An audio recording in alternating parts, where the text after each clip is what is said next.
Hi viewers, welcome back to another awesome video. Palestine மற்றும் Russia இரு நாட்டு தலைவர்களிடையே நடந்த சந்திப்பில் பாலஸ்தீன் பிரிக்ஸ் பிளஸ் நாடுகளின் கூட்டத்தில் சேருவதற்கான அப்ளிகேஷனை ரஷ்யாவின் அதிபர் புட்டினிடம் வச்சாரு. இதற்கு இந்தியா கடுமையான எதிர்ப்பை தெரிவிச்சிருக்கிறாங்க. பாலஸ்தீனம் எல்லா நாடுகளால் ஒரு தனி நாடு இன்னும் அங்கீகரிக்கப்படல. ஏற்கனவே பாலஸ்தீன்ல இப்ப பல பிரச்சனை போயிட்டு இருக்கு. இந்த சூழ்நிலையில நாம இப்ப பிரிக்ஸ் பிளஸ் நாடுகள் கூட்டத்தில் பாலஸ்தீனை சேர்த்துக்கிட்டோம்னா அது நம்ம பிரிக்ஸ் பிளஸ் நாடுகளுக்கும் ஒரு பெரிய பிரச்சனையா இருக்கும். ஏற்கனவே சவுதி அரேபியா அது மாதிரி நாடுகள் எல்லாம் பிரிக்ஸ்ல இருக்கும்போது, இப்போ பாலஸ்தீனும் இந்த அப்ளிகேஷன் லிஸ்ட்ல வருது. நம்ம பல விஷயங்கள கன்சிடர் பண்ணி தான் நம்ம இத ஃபர்தரா கொண்டு போகணும். அதனால பாலஸ்தீனா இப்போதைக்கு இப்ப இருக்கும் சூழ்நிலை காரணமா பிரிக்ஸ் பிளஸ் கூட்டத்துல நம்ம சேர்க்க வேணாம் அப்படின்னு இந்தியா முடிவு எடுத்திருக்கிறாங்க. பட் ரஷ்யா மற்றும் சைனா இவங்க என்ன சொல்லியிருக்கிறாங்கன்னா, இல்ல பாலஸ்தீன பிரிக்ஸ் பிளஸ் நாடுகள் கூட்டத்துல சேர்த்துக்கலாம் அப்படிங்கிற அவங்களுடைய கருத்துக்களை இப்ப வெளிய கொண்டு வந்திருக்காங்க. ஸோ ரஷ்யா, சைனா பாலஸ்தீன் ஏத்துக்கலாம் அப்படின்னு இருக்கிறாங்க. ஸோ இந்தியா, பாலஸ்தீன் இப்ப இருக்கும் சூழ்நிலை காரணமா ஏத்துக்க வேணாம் அப்படின்னு ஒரே கூட்டத்துக்குள்ள 2 பிரிவா இப்ப நின்னுகிட்டு இருக்கிறாங்க. பட் அல்டிமேட் டெசிஷன் என்ன எடுக்க போறாங்க அப்படிங்கிறது தெரியல. பட் இப்படி ஒரு கான்டெஸ்ட் இந்தியா, ரஷ்யா, சைனா அப்படிங்கிற 3 நாட்டுக்கும் இடையே இருக்கு அப்படிங்கிறத சொல்லிக்க விரும்புறேன். நம்ம இந்தியாவின் பாதுகாப்புத்துறை அமைச்சகம் ஐஎன்எஸ் விக்ராந்த்ல இருந்து பயன்படுத்துவதற்காக 10 KA-31 அப்படிங்கிற ரஷ்யாவின் ஹெலிகாப்டரை 520 மில்லியன் கொடுத்து வாங்குவதற்கான ஒப்பந்தத்துல இருந்தாங்க. இப்ப அந்த ஒப்பந்தத்தை நிறுத்தி வச்சிருக்காங்க. இதற்கான காரணமா என்ன சொல்லப்படுது? இந்த KA-31 அப்படிங்கிறது ஒரு அட்டாக் ஹெலிகாப்டர் அப்படிங்கிற வேரியன்ட் இல்ல. இது ஒரு ரெகானிசன்ஸ் ஹெலிகாப்டர். இது ஒரு AEW அப்படின்னு சொல்லப்படக்கூடிய உளவு தகவலை சேகரிச்சு தரும் ஒரு வகையான ஹெலிகாப்டர். இப்ப நம்ம ஆர்டர ரஷ்யாவிற்கு குடுத்தோம்னா, அவங்க குறிப்பிட்ட டைம் லிமிட்குள்ள நமக்கு குடுப்பாங்களா? இந்த 10 ஹெலிகாப்டரையும் குடுக்க முடியுமா? அப்படிங்கிற ஒரு டவுட் இந்தியாவுக்கு வந்திருக்கு.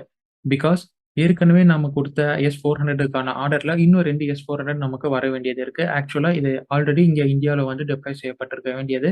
பட் ரஷ்யா, உக்ரைன் போர் காரணமாக வர வேண்டிய இன்னும் 2 S-400 இன்னும் டிலே ஆகிட்டு இருக்கு. இன்னும் இது டிலே ஆகும் அப்படிங்கிற தகவல்களும் வந்துட்டு இருக்கு. ஸோ இதற்கு மத்தியில நம்ம புதுசா ஒரு 10 KA-31 ஹெலிகாப்டர வாங்க போறோம் அப்படிங்கிறதுக்கான டீல் போட்டோம்னா, அது அவங்கனால சீக்கிரமா குடுக்க முடியுமா? இல்ல இந்த போர் காரணத்த காட்டி ரஷ்யா இன்னும் இத எவ்வளவு தாமதப்படுத்துவாங்க? அப்படிங்கிற கண்ணோட்டத்துல நம்ம பாதுகாப்புத்துறை அமைச்சகம் இருக்கு. ஸோ ஐஎன்எஸ் விக்ராந்த்ல இது மாரி AEW&C ரக ஹெலிகாப்டர் உடனடியா வேணும் அப்படிங்கிறதும் நம்மளுடைய கருத்தா இருக்கு. இப்ப ரஷ்யா கிட்ட இருந்து நாம இந்த ஹெலிகாப்டர் வாங்காத நிலையில, உள்நாட்டு உற்பத்தியில இந்த ஹெலிகாப்டர் உருவாக்கலாம் அப்படிங்கிற ஒரு கண்ணோட்டமும் நம்ம மினிஸ்ட்ரி ஆஃப் டிஃபென்ஸ் சைடுல போயிட்டு இருக்கு. இதற்கு HAL நிறுவனம் ஆப்ட்டா இருக்கும் அப்படிங்கிற மாரியும் பேச்சுவார்த்தைகள் போய்க்கிட்டு இருக்கு. இதற்கு இன்னொரு காரணம் ரூபிள் அப்படிங்கிற பேமெண்ட் ஸ்கீம். ஸோ நம்ம எல்லாருக்குமே தெரியும், நம்ம இரு நாட்டுக்கும் இடையே இருக்கும் வர்த்தகம் பெரும்பாலும் இந்த ரூபிள் ஸ்கீம்ல தான் போய்க்கிட்டு இருக்கு அப்படின்னு. பல பின்னடைவுகளும் தொடர்ந்து நம்ம சந்திச்சு வரோம். ரஷ்யானால வேற நாடுகளிடம் நம்ம ரூபாய அவங்கனால செலவு பண்ண முடியல. ஜஸ்ட் அவங்க கிட்ட டம்ப் ஆகிட்டு இருக்கு இந்தியன் ரூபே. ஸோ இத கருத்துல கொண்டும் இந்த டீல் நிறுத்தப்பட்டிருக்கலாம் அப்படின்னு சொல்லப்பட்டிருக்கு. தருணத்துல இன்னொரு விஷயமும் சொல்றேன். இந்த உலகளாவிய வாணிபத்துல பெரும்பாலும் பயன்படுத்தப்படும் கரன்சி என்னன்னு கேட்டீங்கன்னா அமெரிக்கா டாலர் தான். அதற்கு அடுத்த இடத்துல இருந்தது யூரோ, ஐரோப்பிய ஒன்றியத்தின் நாணயம் யூரோ. அதற்கு அடுத்தது சீனா இருந்தது. ஸோ இப்ப சீனா ஐரோப்பிய ஒன்றியத்தை முந்திட்டு 2வது இடத்துக்கு உலகளாவிய வணிகத்துக்கு பயன்படுத்தப்படும் நாணயமா வந்திருக்கு. இதற்கு மத்தியில இந்த பிரிக்ஸ் பிளஸ் நாடுகளிடம் எத்தனை நாடுகள் இன்னும் சேர்ந்துக்கிட்டு வராங்களோ அது இன்னும் சீனாவின் யுவானுடைய மதிப்பை கூட்டும் அப்படிங்கிறதுல எந்த சந்தேகமும் இல்லை. சீனாவின் யுவானின் மதிப்பு கூடுதுன்னா, அது அமெரிக்காவின் டாலருக்கு அடிக்கப்படும் அலாரம். இத பத்தி நம்ம டாலரைசேஷன்ல ஏற்கனவே பேசியிருக்கிறோம். அண்ட் இன்னொரு விஷயம், இந்தியாவிற்கும் இது பெரிய பிரச்சனை. ஸோ இந்தியா எக்கனாமியும் இத பாதிக்கும் அப்படிங்கிறதுல எந்த கருத்தும் வேணாம். ஃபார் எக்ஸாம்பிள் இப்ப ரூபிள் ஸ்கீமையே பார்க்கலாம். ரஷ்யா என்ன சொன்னாங்கன்னா, நீங்க ரூபாயில தரதோட எனக்கு யுவானா குடுத்தீங்கன்னா பரவால்ல. உங்க நாட்டு கரன்சியை விட பல நாடுகளிடம் யுவான வச்சு எங்கனால ட்ரேட் பண்ண முடியும். அதோட இன்ஃப்ளூயன்ஸ் அதிகமா இருக்கு. யுவான்ல உங்கனால கொடுக்க முடிஞ்சா குடுங்க அப்படிங்கிற மாரி நம்ம நண்பன் ரஷ்யாவே நமக்கு சொல்லியிருந்தாங்க. இது மாரி இப்ப டாலருக்கு பதிலா பல நாடுகளும் யுவான் இருந்தா குடுங்க அப்படின்னு கேட்க வரலாம். ஸோ நம்ம கிட்ட யுவான் இருக்கா அப்படின்னு கேட்டீங்க. நம்ம கிட்ட எப்படி யுவான் இருக்கும்? நமக்கும் சீனாவுக்கும் தான் ஏக பொருத்தமாச்சே. ஸோ நாம யுவான்ல வணிகம் செய்றத அறவே நிறுத்தி வச்சிருக்கிறோம். ஸோ யுவான் ஓரளவுக்கு இருக்கும். பட் டாலர் அளவுக்கு இருக்குமா அப்படின்னு பார்த்தீங்கன்னா, இந்தியாவின் பொருளாதாரத்திற்கும், ஸோ இந்தியாவின் வளர்ச்சிக்கும் சிக்கலா இருக்கக்கூடிய விஷயம் தான் யுவானின் வளர்ச்சி. சரி, இப்ப ரஷ்யா, உக்ரைன் போர்ல நிலவரம் எப்படி போயிட்டு இருக்கு அப்படிங்கிறத பார்க்க போறோம். ஒரு பக்கம் கடந்த திங்கட்கிழமை ரஷ்யா ஒரு பெரிய அளவுக்கான தாக்குதல முன்னெடுத்தாங்க. அதற்கு பதிலடி தரக்கூடிய தாக்குதலா இப்ப உக்ரைன் எடுத்திருக்காங்க. மீண்டும் இந்த தாக்குதலுக்கு பதிலடி தரும் வகையா மீண்டும் ரஷ்யா மிகப்பெரிய தாக்குதல முன்னெடுத்திருக்காங்க. இப்படி மாறி மாறி தாக்குதலின் தீவிரத்தன்மை அதிகமாகிட்டே இருக்கு. ஒரு பக்கம் ஃப்ரண்ட் லைன் அப்படிங்கிறது ரஷ்யாவுக்கு சாதகமா போயிட்டே இருக்கு. இது மாரி மாறி மாறி இரு நாட்டுக்கும் இடையே டீப் அட்டாக் பண்ணிக்கிட்டு இருக்கிறாங்க. இன்னைக்கான காணொளியில இத பத்தின தகவல்கள நம்ம பார்க்க போறோம். நீங்கள் பார்த்துக் கொண்டிருப்பது ஆயுதம் அறிவோம். ஆயுதம் அறிவோம் நேயர்களுக்கு அன்பு வணக்கங்கள்.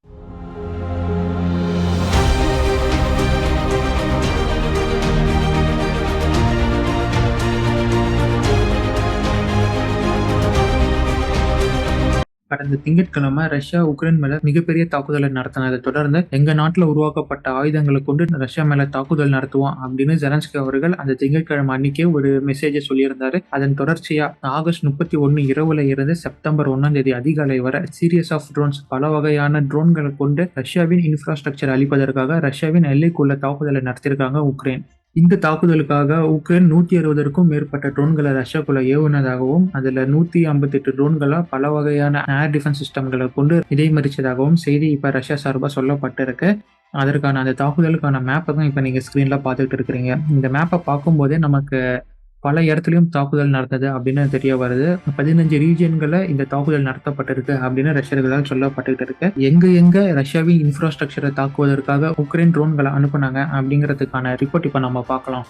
46 ட்ரோன்களை கொண்டு குர்ஸ்க் பகுதியில் தாக்குதல் நடத்த முன்னெடுத்ததும் 34 ட்ரோன்களை கொண்டு பிரியான்ஸ்க் பகுதிகளிலும் 28 ட்ரோன்களை கொண்டு ஓர்ன்ஸ் பகுதிகளையும் 14 ட்ரோன்களை கொண்டு பெல்கிராட் பகுதிகளிலும் 9 ட்ரோன்களை கொண்டு மாஸ்கோ பகுதிகளிலும், அதாவது மாஸ்கோ தலைநகர்ல 4 ட்ரோன் தனியா வேற போயிருக்கு இந்த 9ல இருந்து. 8 ட்ரோன்களை ரயாசான் பகுதியிலையும் 5 ட்ரோன்களை கலூகா பகுதியிலும் 4 ட்ரோன்களை லிப்ஸ்டெக் பகுதிகளிலும் 3 ட்ரோன்களை கொண்டு துலா பகுதியிலும் தலா 2 ட்ரோன்களை கொண்டு டாம்போ அண்ட் ஸ்மோலன்ஸ்க் பகுதிகளிலும் தலா 1 ட்ரோன்களை கொண்டு ஓரல் டெவர் அண்ட் இவானோ பகுதிகளையும் தாக்குதல் முன்னெடுக்கப்பட்டு இருக்கு. இந்த இடத்துல எல்லாம் எங்களுடைய ஏர் டிஃபென்ஸ் சிஸ்டம்களை கொண்டு இத்தனை ட்ரோன்களை நாங்கள் தடுத்து நிறுத்தியிருக்கிறோம் அப்படின்னு இப்ப ரஷ்யா அதிகாரப்பூர்வமான அறிவிப்பை கொடுத்திருக்காங்க. ஆக தாக்குதலுக்காக முன்னெடுக்கப்பட்ட ட்ரோன்கள் எல்லாமே நியூட்ரலைஸ் செய்யப்பட்டதா அப்படின்னு கேட்டீங்கன்னா இல்ல. இந்த இன்டர்செப்ஷனை மீறி சில கிரிட்டிக்கல் இன்ஃப்ராஸ்ட்ரக்சரும் தாக்குதலுக்கு உள்ளாகியிருக்கு அப்படின்னு சொல்லப்பட்டிருக்கு. மாஸ்கோவில் இருக்கும் கெபாட்னே அப்படிங்கிற பகுதியில் இருக்கும் ரிஃபைனரி பிளான்ட் மேல ட்ரோனின் டெர்பிஸ்விலிருந்து நெருப்பு பிடிச்சிருக்கு அப்படிங்கிற தகவல்களும், டெவர் ரீஜன்ல இருக்கும் பொனாகோவோ பவர் ஸ்டேஷன்ல இந்த ட்ரோன் கான்டாக்ட் பண்ணி ஒரு பெரிய அளவுக்கான தீ அங்கேயும் ஏற்பட்டிருக்கு அப்படிங்கிற அதிகாரப்பூர்வமான தகவல் வந்திருக்கு. ஸோ மாஸ்கோவில் இருக்கும் கெபாட்னே மற்றும் டவர்ல இருக்கும் பொனாகோவோ அப்படிங்கிற 2 பகுதியில் தான் அதிகாரப்பூர்வமான தாக்குதலுக்கான தகவல்கள் இப்போ பதிவு செய்யப்பட்டிருக்கு. இது இல்லாமல் சில cellular tower, thermal power plant infrastructure இதெல்லாம் தாக்குதலுக்கு உள்ளாயிருக்கு அப்படின்னு அன்அஃபிஷியலாக நியூஸ் வந்துகிட்டு இருக்கு. இந்த தாக்குதல் நடத்துறதுக்கு முன்னாடி அமெரிக்கா கிட்ட உக்ரைன் ஒரு முன்னறிவிப்பு கொடுத்ததாகவும் அப்ரூவல் வாங்கினதாகவும் செய்தி வந்திருக்கு. அதன் அடிப்படையில் என்ன நடந்திருக்குன்னா, அமெரிக்கா அவங்களுடைய RQ-4B குளோபல் ஹாக் அப்படின்னு சொல்லக்கூடிய ட்ரோனை கொண்டு ரஷ்யாவின் வான்வெளியில எது மாதிரியான மாற்றங்கள் நடந்துகிட்டு இருக்கு, அவங்களோட ஏர் ஸ்பேஸ் எங்கெங்கெல்லாம் டைட்டா இருக்கு அப்படிங்கிற ரெகானிசன்ஸ் தகவலை உக்ரைனுக்கு கொடுத்து இந்த ட்ரோன் தாக்குதல் நடத்த உக்ரைனுக்கு உதவி இருக்கு அப்படின்னு சொல்லப்பட்டிருக்கு. அதற்கான தகவல் வந்திருக்கு. சிம்பிளா சொல்ல போனா ஒரு ஸ்வாம் ட்ரோன் தாக்குதல் தான் இது நடத்தப்பட்டிருக்கு. அந்த ஸ்வாம் ட்ரோனுக்கு மதர் ட்ரோனா RQ-4B குளோபல் ஹாக் செயல்பட்டிருக்கு அப்படின்னு சொல்லலாம். தாக்குதல் நடத்தப்பட்ட நாளான ஆகஸ்ட் 30 அதே நாள்ல இந்த RQ-4B குளோபல் ஹாக் ட்ரோன் எஸ்டோனியாவுக்கு மேல பறந்திருக்கு. எஸ்டோனியா ரஷ்யா கூட ஷேர் பண்ணியிருக்கும் பார்டர் பக்கமா இந்த ட்ரோன் பறந்திருக்கு. அப்ப ரஷ்யா அவங்களுடைய ரேடியோ எலக்ட்ரானிக் வார்ஃபேர் சிஸ்டம் மூலியமா இதை REB அப்படின்னு சொல்லுவாங்க ரஷ்யர்கள், அந்த சிஸ்டமை பயன்படுத்தி இந்த குளோபல் ஹாக் கம்யூனிகேஷன் சிஸ்டமை ஜாம் பண்ணியிருக்கிறாங்க. அதாவது ஆப்ரேட்டர் மூலியமா தான் இந்த குளோபல் ஹாக் ஆட்டோனமஸா இது இயங்காது. ஸோ அப்போ அந்த ஆப்ரேட்டருக்கும் இந்த ட்ரோனுக்கும் உள்ள கம்யூனிகேஷன் சிஸ்டமை ஜாம் பண்ணியிருக்கு இந்த REB.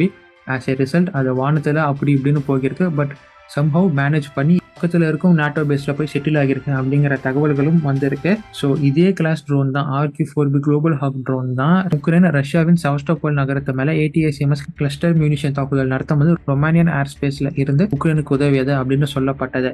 ஸோ இப்போ அந்த தாக்குதலை தொடர்ந்து இந்த தாக்குதலுக்கும் RQ-4B குளோபல் ஹாக் ட்ரோன் பயன்பட்டு இருக்கு அப்படிங்கிறதும் இங்கே நம்ம பார்க்க வேண்டிய விஷயமா இருக்கு. அப்பவே ரஷ்யர்கள் சொல்லியிருந்தாங்க, இந்த ட்ரோன் மீண்டும் எங்களுடைய ஏர் ஸ்பேஸ்குள்ள வந்தால் நாங்கள் இதை சுட்டு தள்ளுவோம் அப்படின்னு சொல்லியிருந்தாங்க. ஸோ அதன் அடிப்படையில் தான் இப்போ இதை எலக்ட்ரானிக் ஜாமிங் பண்ணியிருக்கிறாங்க இந்த ஆகஸ்ட் 30.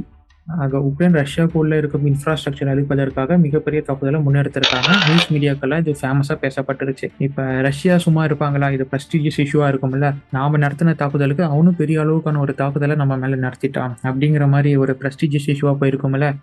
ஸோ அதை என்கவுண்டர் பண்ணுறதுக்காக ரஷ்யா என்ன பண்ணியிருக்காங்கன்னா, இந்த மேசிவான ட்ரோன் தாக்குதலுக்கு பதில் தரும் வகையில் மீண்டும் மிகப்பெரிய அளவுக்கான மிகப்பெரிய ஏவுகணை தாக்குதலை செப்டம்பர் 2 உக்ரைனுக்குள்ள நடத்திருக்காங்க. ஆனால் இந்த வாட்டி முழுமையான உக்ரைனும் தாக்குதலுக்கு உட்படல. கர்கிவ், சுமி, கியூ இந்த 3 நகரங்கள் மட்டும்தான் மிகப்பெரிய தாக்குதலுக்கு உள்ளாகி இருக்கு. இந்த 3 இடத்துல நடந்த தாக்குதல்ல நம்ம முக்கியத்துவம் கொடுத்து பார்க்க வேண்டிய இடம் எதுன்னு பார்த்தீங்கன்னா கர்கிவ்.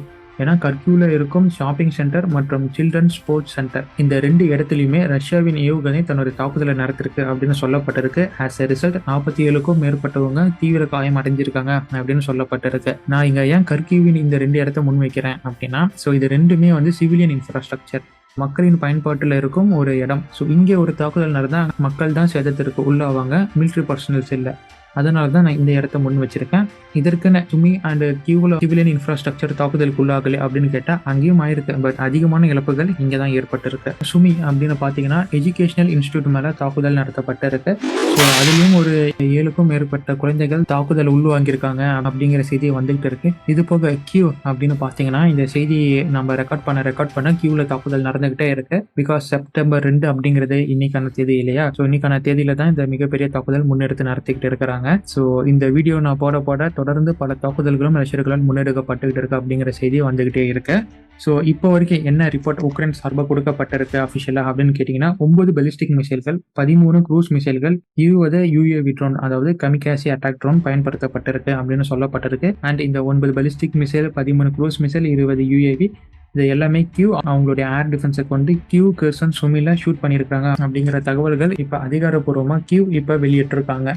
கர்கியூ, சுமி கியூ இந்த 3 இடங்களை போக கர்கோ, பொலோட்டோவா, கிரோவோராக், பொரிஸ்பில் இந்த 4 இடங்களையும் ஏர் சேரன் இப்ப அடிச்சுக்கிட்டு இருக்கு. இங்கேயும் மிசைல் ரைடு இருக்க போகுது அப்படிங்கிறதுக்கான ஏற்கனவே இந்த இடத்த நோக்கி மிசைல் ஏவப்பட்டிருக்கு. அதற்கான ஏர் ரைட் தான் இப்ப அடிச்சுட்டு இருக்கு அப்படிங்கிற தகவல் வந்திருக்கு. ஸோ ஹோப்ஃபுல்லி இந்த வீடியோ உங்களுக்கு வந்து சேரும்போது இந்த 4 இடங்கள்ல கண்டிப்பா ஏதாச்சும் ஒரு இடங்கள்ல தாக்குதல் நடந்திருக்கும் அப்படிங்கிறது என்னோட அசப்ஷனா இருக்கு. தாக்குதல் இப்படி கியூக்குள்ள பயங்கரமா போயிட்டு இருக்கும் போது ஜெலன்ஸ்கி ஒரு வீடியோவை போஸ்ட் பண்றாரு. US, UK, Germany and France இந்த 4 நாடுகளை டேக் பண்ணி அந்த வீடியோல என்ன சொல்லியிருக்காருன்னா, இப்போதைக்கு நாங்க பயன்படுத்துவதற்கான லாங் ரேஞ்ச் மிசைல தடுத்து வச்சிருக்கீங்க, ஸோ அதை பயன்படுத்தக்கூடாதுன்னு சொல்லியிருக்கீங்க.